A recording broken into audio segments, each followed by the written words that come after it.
Halo semua, perkenalkan nama saya Dinda Yudhika. Saya dari Prodi S1 Manajemen Universitas Kristen Indonesia.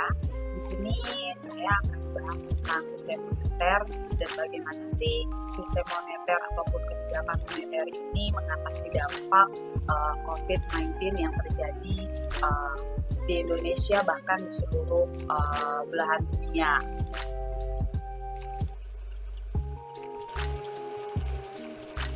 Nah, yang pertama ini saya akan membahas bagaimana sih pengertian sistem moneter itu sendiri gitu. Sistem moneter yaitu yang menetapkan kebijakan dan tindakan-tindakan yang mempengaruhi faktor moneter dalam suatu negara termasuk pengawasan cadangan valuta asing. Di Indonesia, sistem moneter terdiri dari Bank Indonesia, pemerintah yang diwakili oleh Menteri Keuangan. Yang termaksud dalam sistem moneter adalah bank-bank atau lembaga-lembaga yang ikut menciptakan uang liral di Indonesia yang dapat digolongkan dalam sistem moneter yaitu Bank Indonesia dan bank-bank yang memang menciptakan uang liral. Oleh karena itu, sistem perbankan merupakan bagian integral dalam suatu sistem moneter sendiri. Selanjutnya, apa aja sih fungsi pokok sistem moneter? Yang pertama itu melaksanakan atau menyelenggarakan mekanisme lalu lintas pembayaran yang efisien dengan biaya dan hambatan seminimal mungkin. Hal ini bertujuan agar dapat mendorong kelancaran dan kegiatan transaksi dalam perekonomian. Dan fungsi pokok sistem moneter yang kedua ialah menjadi perantara atau penghubung atau intermediari antara penyimpan atau penabung sebagai pemakai dana. Hal ini bertujuan untuk mendorong pertumbuhan ekonomi nasional sesuai dengan rencana yang telah ditetapkan. Fungsi pokok sistem moneter yang ketiga yaitu menjaga tingkat harga pada kondisi yang stabil melalui penciptaan uang dalam jumlah yang sesuai dengan keadaan real perekonomiannya. Hal ini bertujuan agar dapat menekan tingkat inflasi maupun tingkat pengangguran pada level yang dapat mendorong terjadinya pertumbuhan ekonomi. Dari fungsi pokok sistem moneter, sekarang kita akan membahas bagaimana sih pihak pelaku sistem moneter Indonesia. Nah, pada dasar uang terdapat dua pelaku utama dalam sistem moneter Indonesia, yaitu yang pertama itu ada kelompok kreditur, di mana kelompok kreditur ini yang menawarkan dana, dan yang kedua kelompok debitur, di mana yang kelompok debitur ini adalah mereka yang membutuhkan dana. Dan pelaku pasar uang dalam sistem moneter dapat dikelompokkan sesuai juga dengan perannya dalam proses penciptaan uangnya, yaitu yang pertama ada otoritas moneter seperti bank sentral dan pemerintah, dan yang kedua itu lembaga keuangan seperti bank dan non-bank. Terus yang ketiga itu masyarakat, di mana di situ ada rumah tangga dan juga produsen. Itu adalah pihak pelaku sistem moneter Indonesia. Selanjutnya, dalam sistem moneter ataupun kebijakan moneter itu juga terdapat pengendalian moneter. Jumlah uang beredar, baik dalam standar barang atau komoditi standar maupun standar kepercayaan atau fiat standar, tidak boleh terlalu berlebih atau kurang.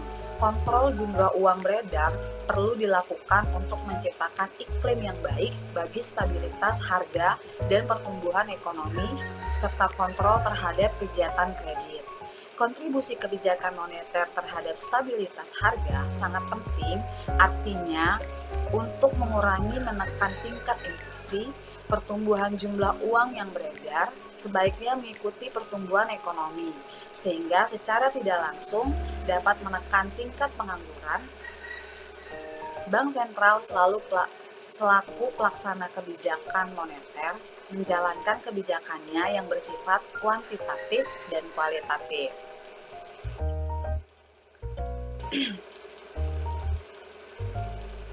Oke, selain itu Selain pengendalian sistem moneter, ada juga kebijakan moneter dalam menghadapi pandemi COVID-19 yang memang kita rasakan pada kondisi yang sekarang ini.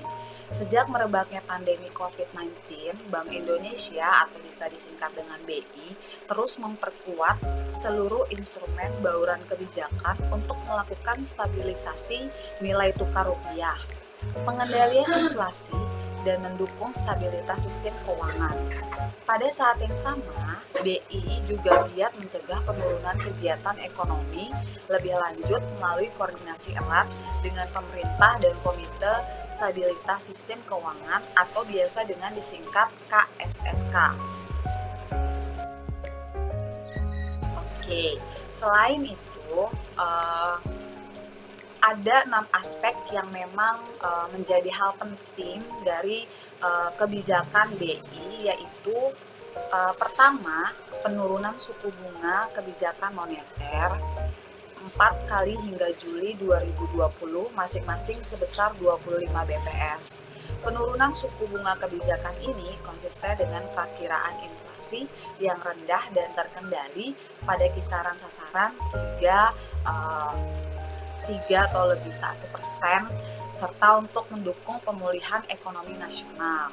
Dan aspek kedua yang dari kebijakan BI itu adalah BI juga melakukan stabilisasi dan penguatan rupiah melalui peningkatan intensitas kebijakan intervensi baik di pasar spot, domestik, non-deliverable forward atau biasa disingkat NDF, maupun pembelian SBN dari pasar sekunder. Stabilisasi rupiah juga diupayakan melalui penurunan wajib minimum atau GWM rupiah valuta asing. Penurunan GWM rupiah untuk banyak yang melakukan kegiatan ekspor impor, pembiayaan UMKM, dan sektor prioritas lain, serta peluasan jenis underlying transaksi bagi investor asing. Nah, yang ketiga dari kebijakan BI untuk menghadapi dampak COVID itu ialah dari kebijakan moneter, BI terus memperluas instrumen dan transaksi di pasar uang dan pasar falas. Hal ini ditempuh antara lain dengan menyediakan lebih banyak instrumen lindung nilai terhadap risiko nilai tukar rupiah melalui transaksi di NDF, memperbanyak transaksi swap falas, menyediakan term tempo untuk kebutuhan perbankan, serta memperkuat operasi moneter dan pendalaman pasar keuangan syariah melalui berbagai instrumen. Dan kebijakan dari BI yang keempat yaitu untuk mendorong pembiayaan bagi dunia usaha dan pemulihan ekonomi nasional. BI telah melakukan injeksi likuiditas atau quantitative easing ke pasar dan perbankan dalam jumlah yang besar.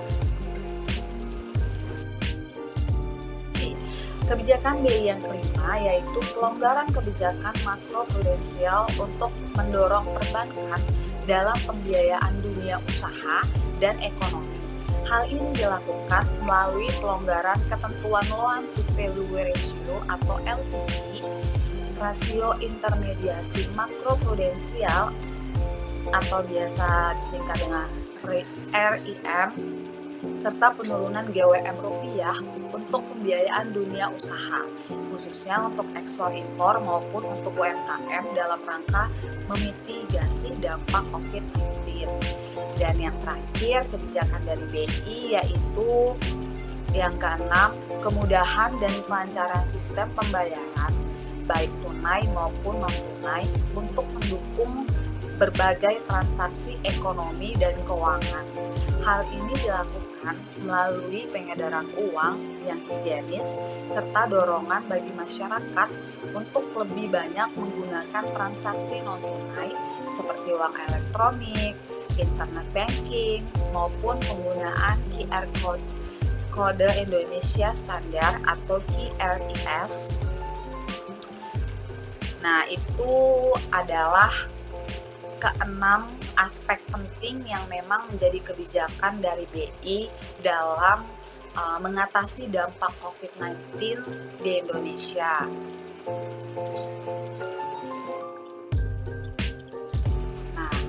Selanjutnya, di bidang moneter juga, kebijakan moneter yang diambil harus selaras dengan kebijakan fiskal dalam meminimalisir dampak COVID-19 terhadap perekonomian nasional. Oleh sebab itu, otoritas moneter harus dapat menjaga nilai tukar rupiah, pengendalian inflasi, dan memberikan stimulus moneter untuk dunia usaha.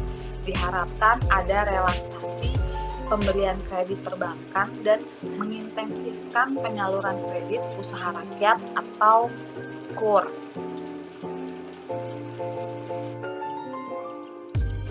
Sekian pembahasan dari sistem moneter dan bagaimana kebijakan moneter sendiri mengatasi dampak COVID-19 yang terjadi pada sekarang ini. Semoga apa yang dipresentasikan oleh saya boleh bermanfaat buat teman-teman sekalian. Terima kasih, semoga bermanfaat.